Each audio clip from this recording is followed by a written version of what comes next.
First of all, I extend a great welcome to each and every one of you. Dyanne and Rodger are ecstatic that you could all join them on their most special day. You are here today because in some way throughout the years, you have all played a special part or had a special impact on our wonderful couples' lives. Organising a wedding is no easy accomplishment, as I'm sure many of you know. One of the hardest things about organising a wedding is trying to ensure that all the guests you want there with you to celebrate can make it. In reality, it's not always the case, but to those who have travelled today from overseas, interstate and even locally who made the trek up the hill, Rodger and Dyanne would sincerely like to thank you for making the effort to be here on this special day, along with all the love, care and support you have shown them throughout their lives. To those who couldn't make it, Rodger's grandfather and Robert and Dyanne's extended family in the Philippines, who would give anything to be here, know that your love reaches Rodger and Dyanne as you keep them in your heart. And to those special people who have the grandest of views from above, amongst them Rodger's grandmother Maggie and Rodger's dear cousin Reno. Rodger and Dyanne can feel your eternal love and that your spirits burn inside them as you watch over them. While the idea of them not being here today is hard, I can tell you that they would not want you to be sad, but rejoice as you take the next steps together in your life journey. They will be eternally proud and live on within your hearts for always. Family and friends, before I regale you the love story brought to you by Rodger and Dyanne, it would be great to introduce their closest friends who stand and support them by their side. Our dapper groom, Rodger, has his best man, Simon, to ensure he can get his vows out today. And our gorgeous bride, Dyanne, is supported by her maid of honour, Aubrey. Aubrey is here to ensure that Dyanne's dress doesn't trip her up and her smile stays sparkling all day long, I should say. Simon and Aubrey, as well as Dyanne and Rodger's siblings and parents, our gorgeous couple want to especially give you all thanks for all that you do and all that you have done, not only throughout their lives already, but also in helping create the perfect day today. Thank you. And so, beloved guests, today we gather not just to witness the union of two souls, but to celebrate the extraordinary journey of love that has brought them to this joyous moment. Allow me now to tell of the delightful tale of how these two lovebirds, with their pet names and quirks, found their way to one another amidst the twists and turns of fate. Our story begins almost 10 years ago to this day in 2014.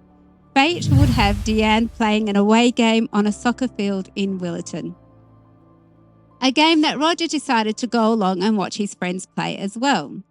With Dyanne's love of football and cars, she couldn't help but notice the dynamic-looking Miata that Rodger had arrived in, and she couldn't resist approaching Rodger and his sleek car after a spirited game.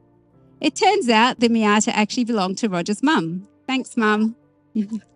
But little did Dyanne know that this chance encounter would spark a friendship that would blossom and eventually become a beautiful and special relationship. Over the next year, the realisation that their common interests, good looks and personalities were enough for one another, and it sealed the deal that they would be all each other ever needed. On this exact day, back in 2015, all their feelings and thoughts culminated, and they officially became a formidable couple.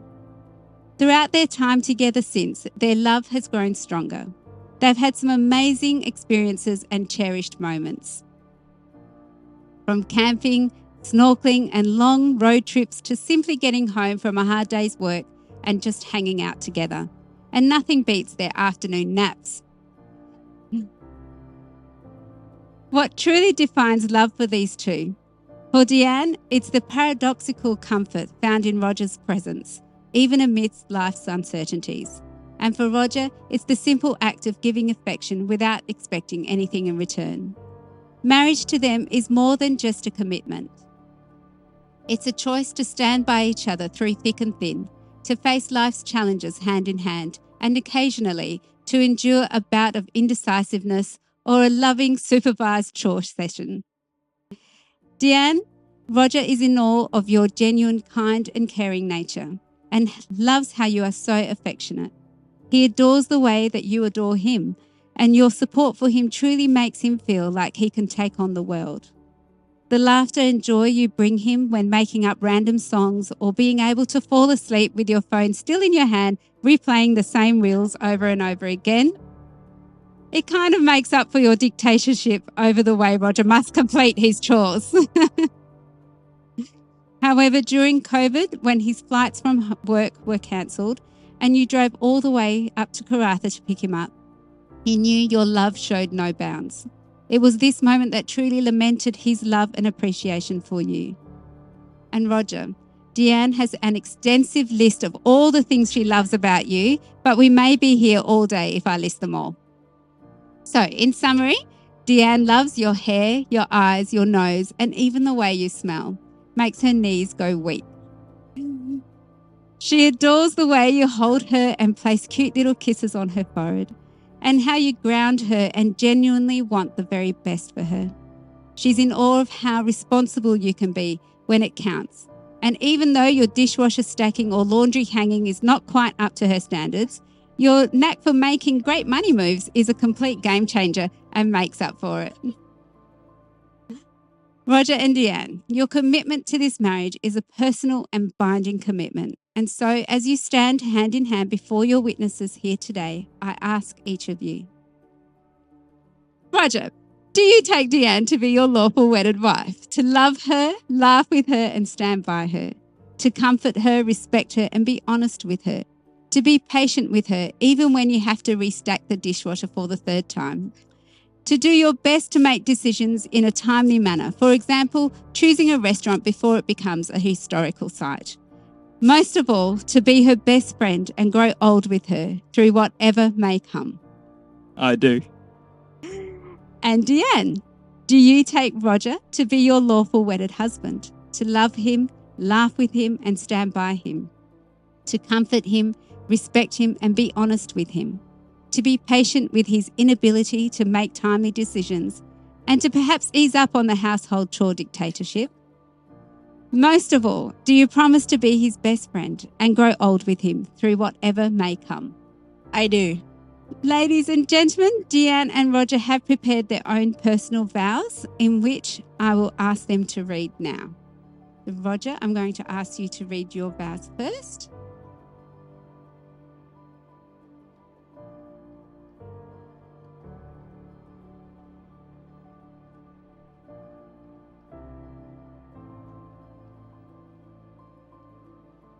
I stand here today with my wife-to-be, Dyanne, the lady I've chosen to spend the rest of my life with. Dyanne has taught me that I don't have to go through life alone, and I'll always have a partner to support me. She has taught me that it's okay to share... to share and go through life alone, and I'll always have a partner to support me. She's taught me it's okay to be comfortable and cry a little, as often as she does, like when she watches her Korean dramas. Dyanne, I realized you were the one for me when we cuddled for the first time and we stared into each other's eyes and it all felt just right. The eyes I see here today are the same eyes that drew me in a decade ago.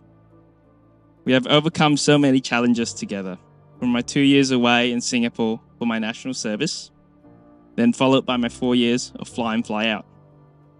It just means distance means so little when you mean so much to me.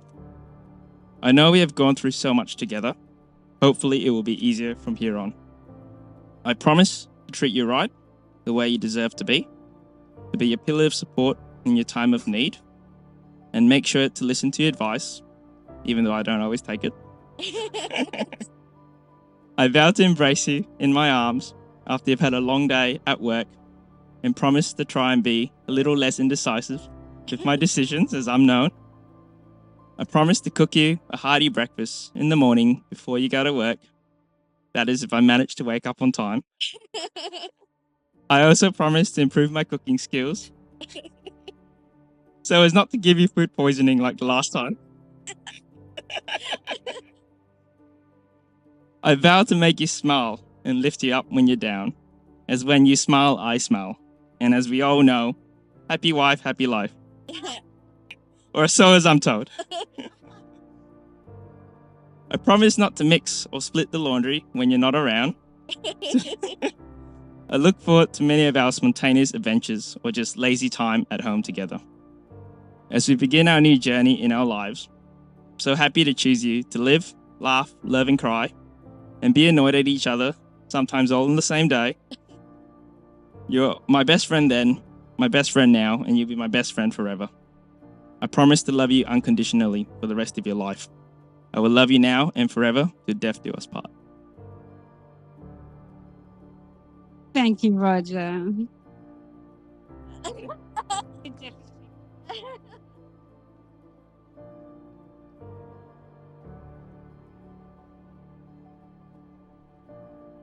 Roger, when I first met you 10 years ago, you were wearing a blue New Balance jumper, jeans, and thongs. I thought, wow, the fashion ain't fashioning. This fashion tragedy stays true to this day, and I love you all the same. Though today, you look so handsome, it's nearly blinding. I knew I was in love with you on the day my mom helped me drop you off at the airport. I used to think that it was quite tragic. I only realized on the day you left for your national service in Singapore. And now we're standing here, facing each other, surrounded by the ones who love us, about to promise our eternity to each other. 5 out of the 9 years of our relationship was spent long distance, with you 2 years in Singapore, and a further 3 to 4 years doing FIFO. But thanks to this, we are now set for a better future.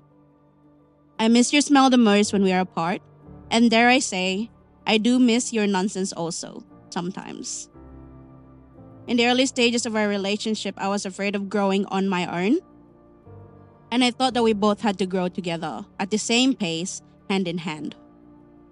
You have made me realize that we can grow individually, while the other stands on the side, quietly cheering with steadfast encouragement. Having dated each other for nearly a decade, it's easy to be complacent. Now it's just a matter of consistencies and making the conscious effort to go on dates, long drives, camping, and traveling, which we'll do after the wedding. I also love it when you come to sweeten me up after our petty arguments. We have been through so much in the 9 years that we've been together, so I know that even when life gets hard, you and I will be able to overcome it. Easy peasy lemon squeezy. Hopefully. You've taught me how to let go of things, let go of situations that I can't control, let go of things that I love when it becomes the very thing that harms my health and soul, like splits or shift work in the aviation industry. You have inspired me to look for things that tick off all of my boxes and not settle for anything less. You've taught me the joys of having financial knowledge. Actually, no, we're still working on that. Marriage is a choice of eternal love and commitment to the person you want to spend the rest of your life with. And baby, that's you. I look forward to living the Dinkwad life and growing old with you. For those of you that don't know, Dinkwad stands for double income, no kids with a dog.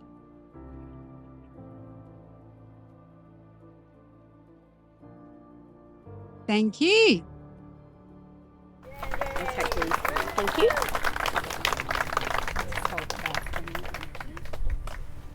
Roger and Dyanne, before you are joined in marriage in my presence and in the presence of your witnesses, I am to remind you both of the solemn and binding nature of the relationship into which you are now about to enter.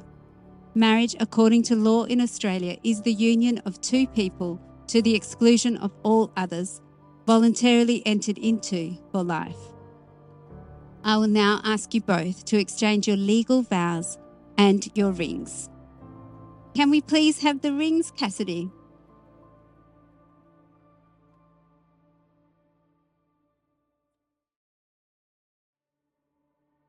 Roger, please take the ring for Dyanne.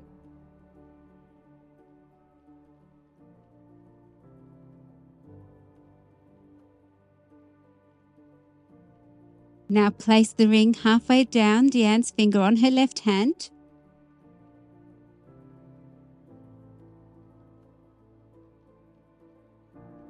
And now in a nice clear voice, please repeat these vows after me. With this ring, I call upon the people here present to witness that I, Roger Jr., will take you, Dyanne Valderrama, to be my lawfully wedded wife. Wonderful. Now place that ring all the way.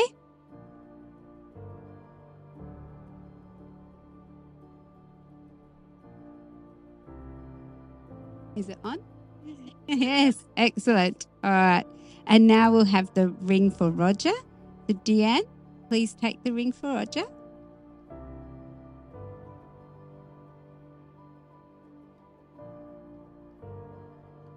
Place it halfway down Roger's finger on his left hand. Hold it there for me. And now in a nice clear voice, please repeat these vows after me. With this ring, I call upon the people here present to witness that I, Dyanne Valderrama, will take you, Roger Jr., to be my lawful wedded husband. Wonderful. Now please place the ring all the way.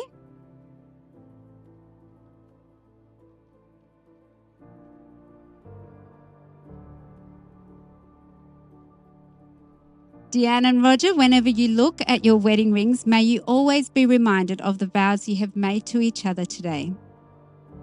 And now, before me and your beloved guests, you have officially declared your love and commitment to each other. And now, by the power vested in me by the Commonwealth of Australia, it gives me the greatest honour to officially announce you husband and wife. Share your first kiss as newlyweds. You gotta pop it with both hands.